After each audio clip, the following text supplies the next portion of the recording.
जय हिंद, वंदे मातरम। स्वागत है आप सभी साथियों का गेंजर लर्निंग गुरुजी प्लेटफॉर्म में। तो डेली हम लोग यहाँ पे बिहार शिक्षक भर्ती से रिलेटेड लगातार प्रश्नों को कर रहे हैं। तो आज की भी प्रैक्टिस सेट आपके लिए बहुत बहुत ज़्यादा इम्पोर्टेंट है। अगर आप लोग इस क्लास को देखेंगे पूरा लेक्चर को, तो आप लोग को समझ में आ जाएगा कि आज की प्रैक्टिस सेट बहुत धांसू प्रश्नों के साथ होने वाली है।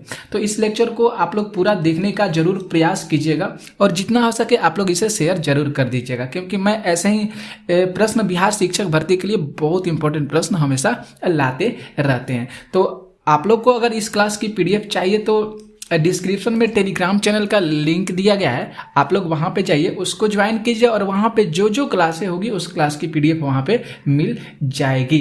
तो आप लोग का एग्जाम बहुत नज़दीक है, तो इस समय केवल प्रैक्टिस सेट करने की ज़रूरत है। तो आप लोग को अगर इस बार बिहार शिक्षक भर्ती में सिलेक्शन लेना है तो इस प्रैक्टिस सेट को जरूर देखिएगा और आगे भी इसे शेयर जरूर कर दीजिएगा। तो देखिए पहला प्रश्न, यहाँ पे जो पहला प्रश्न करे कि गवर्नमेंट ऑफ इंडिया एक्ट 1935 किस पर आधारित है। अच्छा सा प्रश्न है। तो ये जो है साइमन कमीशन पर आधारित है। ए विकल्प जो है यहाँ पे सही हो रहा है, दिमाग में रखिएगा और एक एक प्रश्नों को अपने दिमाग में रखिएगा कि जिससे प्रश्न आए तो परीक्षा में आपसे छूटे नहीं, आप उसको सही करके आए। तो गवर्नमेंट ऑफ इंडिया एक्ट जो 1935 है ये साइमन कमीशन पर आधारित है। क्लियर। प्रश्न देखते हैं दूसरा। यहाँ पे जो दूसरा प्रश्न है कि भारत के संविधान में संवैधानिक उपचार का अधिकार निम्नलिखित में से किस अनुच्छेद में दिया गया है। भारत का संवैधानिक उपचार, डायरेक्ट आप लोग इस तरह भी याद कर सकते हैं कि भारत के संविधान में जो संवैधानिक उपचार का अधिकार है किस अनुच्छेद में है। तो इसका आर्टिकल 32 याद कीजिएगा। अनुच्छेद 32 में संवैधानिक उपचार का अधिकार जो है भारत के संविधान के अंतर्गत दिया गया है। प्रश्न देखिए तीसरा, अच्छा सा प्रश्न है ये तीसरा। और तीसरा प्रश्न कहा गया है कि किसने कहा है कि न्यायपूर्ण समाज वह है जिसमें परस्पर सम्मान की बढ़ती हुई भावना और अपमान की घटती हुई भावना मिलकर एक करुणा से भरे समाज का निर्माण करता है। ये कथन किसका है। बहुत सुंदर सा प्रश्न है। तो ये डॉक्टर भीमराव अंबेडकर के द्वारा कहा गया था। जब संविधान लागू हो रहा था तो उस समय डॉक्टर भीमराव अंबेडकर के द्वारा इस बातों को पुष्टि किया गया था और कहा गया था कि न्यायपूर्ण समाज वह है जिसमें परस्पर सम्मान की बढ़ती हुई भावना और अपमान की घटती हुई भावना मिलकर एक करुणा से भरे समाज का निर्माण करती है। तो संविधान का निर्माण जो है भीमराव अंबेडकर के द्वारा ही किया गया था। उसके बाद इन्होंने इस बात की पुष्टि किए थे, इस बात को कहे थे। प्रश्न जो यहाँ पे चौथा है कि जगदीप धनखड़ भारत के कौन से नंबर के उपराष्ट्रपति बने हैं। बहुत सुंदर सा ये भी प्रश्न आ गया। तो 14वें उपराष्ट्रपति बने हैं। यहाँ पे डी ऑप्शन जो है राइट हो रहा है। प्रश्न आते हैं दोस्तों 5 नंबर पर। और दोस्तों आप लोग से रिक्वेस्ट है कि आप लोग इसे जरूर शेयर कर दीजिएगा, पूरा देखने का जरूर प्रयास कीजिएगा अगर आपको इस बार सिलेक्शन लेना है तो। प्रश्न 5 कह रहा है कि भारतीय किसान इस सिंचाई के लिए किस संसाधन पर आश्रित हैं। तो जो भारतीय किसान है वह जो है मानसून पर भी आश्रित हैं, नहरों पर आश्रित हैं और कुएं और नलकूप पर भी आश्रित हैं। तो डी ऑप्शन यहाँ पे सही हो रहा है, क्योंकि हम जो भारतीय किसान होते हैं वह सिंचाई के लिए मानसून आती है तो उस पर भी डिपेंड रहते हैं, और उसके बाद नहर तालाब जहाँ पे है तो उस पर भी वहाँ के लोग जो है डिपेंड रहेंगे। और ये तो कुआं नलकूप तो हो गया, ये तो बहुत पहले प्रचलित था, लेकिन आज की डेट में मानसून पर लोग डिपेंड है, नहरों पर डिपेंड है, और कह सकते हैं जो मोटर वाला पाइप होता है जो उस पर भी लोग आज खेत की पटवन कर रहे हैं। तो यहाँ पे डी ऑप्शन सही हो रहा है। 6 प्रश्नों को देखते हैं। कह रहा है कि निम्नलिखित में से दीर्घकालीन कृषि वित्त प्रदान करने वाली संस्था कौन सी है। उस संस्था का क्या नाम है। तो संस्था का भूमि विकास बैंक है। ध्यान रखिएगा, दीर्घकालीन कृषि वित्त प्रदान यहाँ पे कृषि से रिलेटेड है तो इसलिए भूमि विकास बैंक ही होगा, जो एक संस्था है जो दीर्घकालीन कृषि वित्त प्रदान करती है यह संस्था। डी ऑप्शन सही होगा। ठीक है। देखिए यहाँ पे जो 7 प्रश्न है कि नीचे दिए गए घटनाक्रमों पर विचार कीजिए तथा नीचे दिए गए कूटों का प्रयोग करके उनके काल क्रम के अनुसार उसको व्यवस्थित करना है।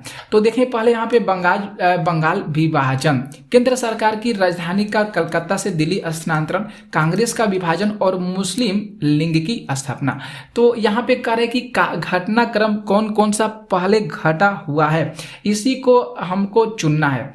तो इसी को चुनने के लिए हम लोग देखिए यहाँ पे 1 4 3 2 ऑप्शन को चुनते हैं। पहले बंगाल विभाजन हुआ था, इसके बाद 1906 में मुस्लिम लीग का स्थापना हुआ था, फिर इसके बाद कांग्रेस का विभाजन हुआ था, तब जाके लास्ट में दूसरे नंबर पर केंद्र सरकार की राजधानी जो है कलकत्ता से दिल्ली को स्थानांतरित किया गया था। ठीक है, तो यहाँ पे 1 4 3 2 ऑप्शन सही हो रहा है, देख लीजिए यहाँ पे सी ऑप्शन जो है ये सही होगा, 1 4 3 2। प्रश्न आते हैं हम लोग 8 नंबर पे। यहाँ पे जो 8 प्रश्न है कि पद हरित सकल राष्ट्रीय उत्पाद किस पर जोर देता है? पद हरित सकल राष्ट्रीय उत्पाद किस पर जोर देता है? तो ये जो है चिर अस्थायी विकास होता है, इस पर सबसे ज्यादा जोर देता है। किस पर ज्यादा जोर देता है? तो चिर अस्थायी विकास पर सबसे ज्यादा जोर देता है। कौन सा? तो पद हरित सकल राष्ट्रीय उत्पाद। प्रश्न देखते हैं यहाँ पे 9 प्रश्न करें कि निम्नलिखित में से किसके शासनकाल के दौरान भारत में 1 रुपए का सिक्का टकसालित किया गया था? बहुत अच्छा सा ये प्रश्न है कि 1 रुपए का जो सिक्का है उसको टकसालित किया गया था, कब और किसके शासनकाल में? तो यह है शेरशाह सूरी के शासनकाल में 1 रुपए के सिक्के को टकसालित किया गया था। ठीक है, तो बी ऑप्शन यहाँ पे सही हो रहा है। प्रश्न देखते हैं 10 नंबर। 10 नंबर दोस्तों प्रश्न है कि स्वतंत्रता प्राप्ति के समय भारतीय अर्थव्यवस्था की स्थिति क्या थी? जब भारत देश स्वतंत्र हो गया था तो उस समय भारत की जो अर्थव्यवस्था था कैसा था?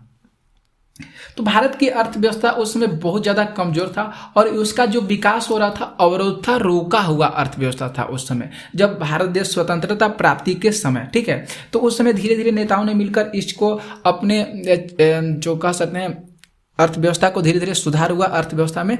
तो यहाँ पे पहले जो था जब देश स्वतंत्र हुआ था, क्योंकि उसके पहले कांग्रेस का अंग्रेजों का शासन था, तो उसके बाद जब हुआ देश आज़ाद तब वहाँ पे क्या हुआ, उस समय कमजोर आर्थिक अर्थव्यवस्था थी। आगे प्रश्न देखते हैं 11 प्रश्न करें कि लोधी वंश का अंतिम शासक कौन था?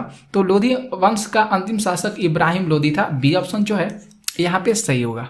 प्रश्न देखिए 12 प्रश्न है कि एलोरा में सुविख्यात कैलाश मंदिर का निर्माण किस राष्ट्र को शासक ने करवाया था? तो यहाँ पे देखें तो सी ऑप्शन बिल्कुल सही होगा। कृष्ण जो पहला थे, प्रथम थे, इन्होंने एलोरा में सुविख्यात जो कैलाश मंदिर है इसके निर्माण करवाए थे। प्रश्न देखिए 13 प्रश्न है कि भौगोलिक क्षेत्रफल की दृष्टि से भारत में बिहार का क्रम कौन सा है? भौगोलिक क्षेत्रफल की दृष्टि से पूछा गया है।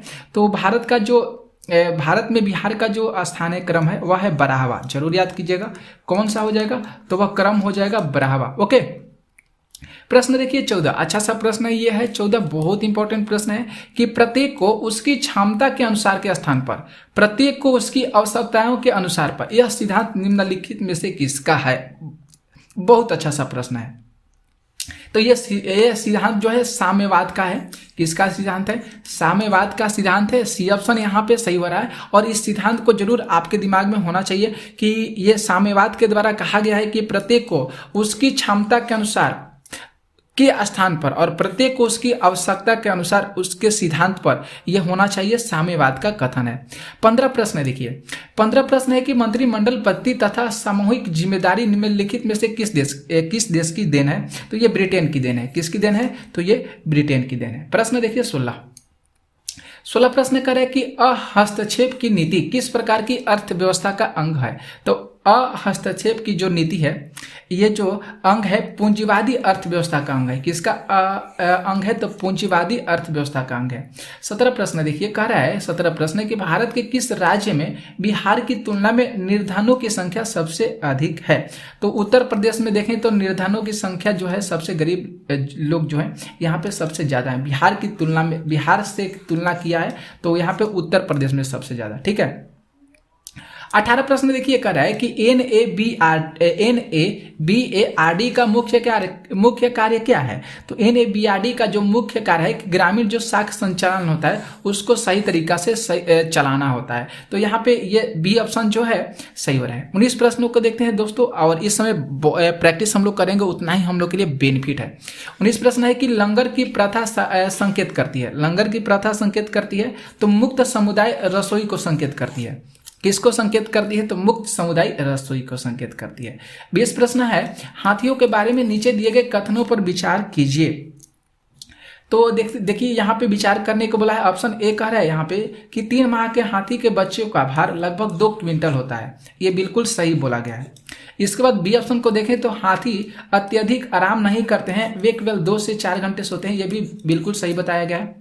सी में कहा गया कि कोई भी वयस्क हाथी जो है 24 घंटे में 2 क्विंटल से अधिक पत्तियां और झाड़ियां खा सकता है। ये बिल्कुल गलत बोला गया है। और डी कह रहा है दोस्तों कि किसी हाथियों के झुंड में 2-3 परिवारों के सदस्य ही होते हैं और उनमें सबसे बुजुर्ग नर हाथी झुंड का नेता होता है। ये भी बिल्कुल गलत बोला गया है। तो यहाँ पे कौन सा ऑप्शन सही हो रहा है? तो ऑप्शन जो ए है दोस्तों ये बिल्कुल सही हो रहा है, ए और बी विकल्प सही हो रहा है। तो यहाँ पे ए और बी दोनों ऑप्शन क्या है? यहाँ पे सही है। प्रश्न आते हैं हम लोग 21 पे।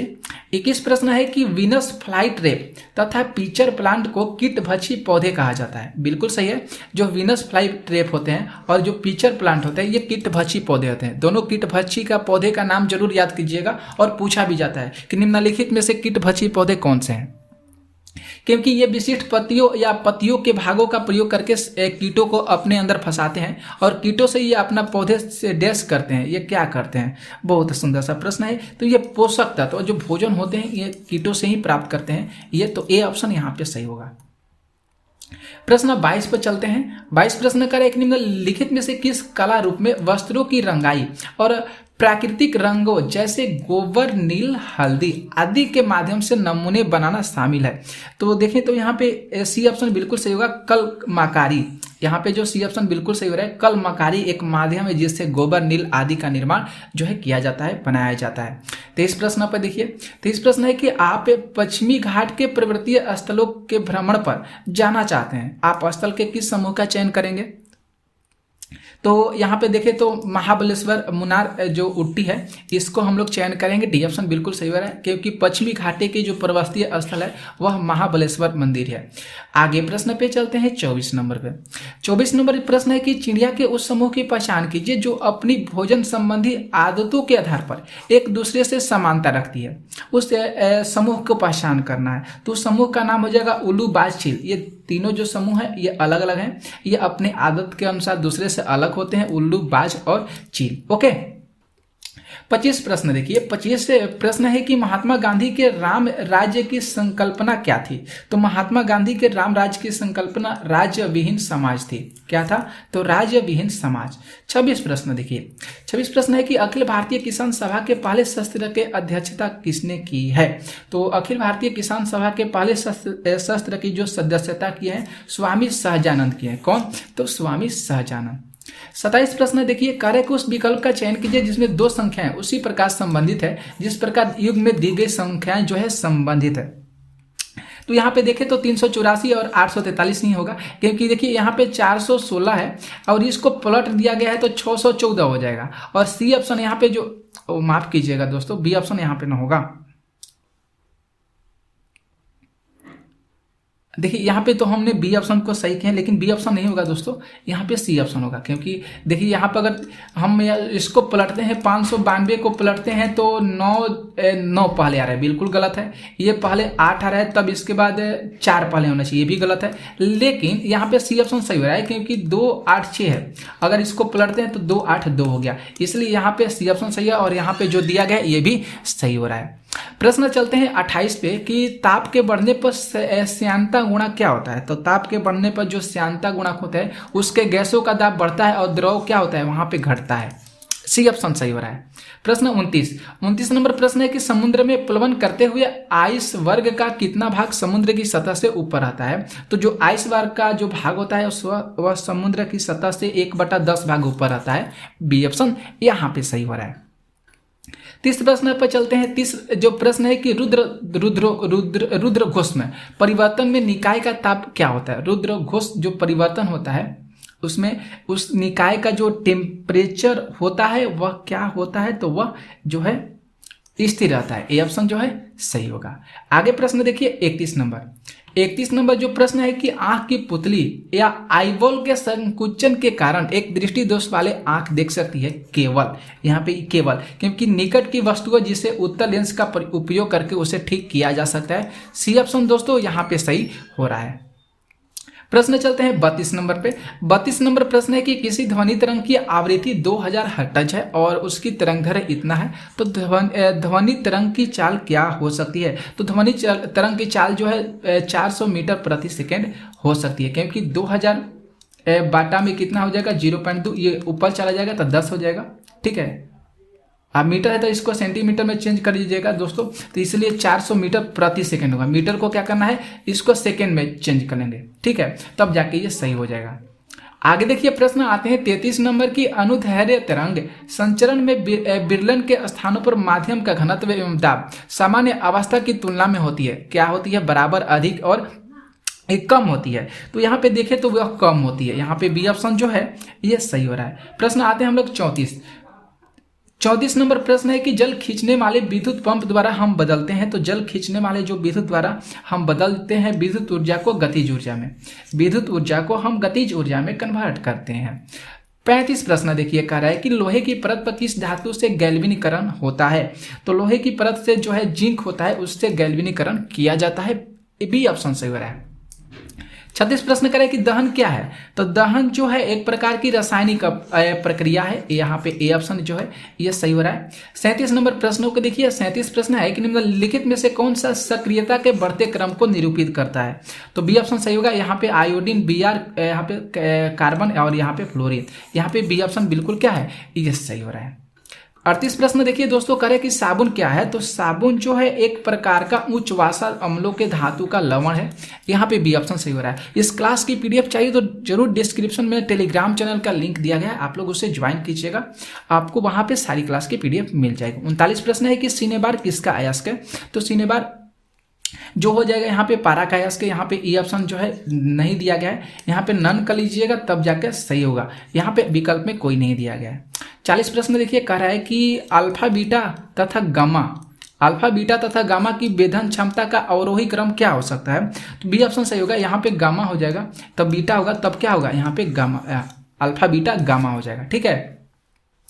41 प्रश्न है कि टीका रोग किससे संबंधित है। तो टीका रोग जो है मूंगफली से संबंधित है। किससे रिलेटेड है टीका रोग, तो मूंगफली से। और 42 प्रश्न है दोस्तों कि वयस्क मनुष्य में रक्त निर्माण होता है। तो वह लाल अस्थिमाजा में वयस्क मनुष्य में जो है रक्त का निर्माण होता है। सी ऑप्शन बिल्कुल सही हो रहा है। तो आज की क्लास में हम लोग 42 प्रश्न किए। कैसा लगा आप लोगों को क्लास, ये जरूर कमेंट करके बताइएगा। तो फिर मिलते हैं एक धमाकेदार प्रैक्टिस प्रश्नों के साथ। तो आप लोग इस चैनल पर बने रहिएगा और इसे जितना हो सके शेयर जरूर कर दीजिएगा। Okay, thank you, bye bye.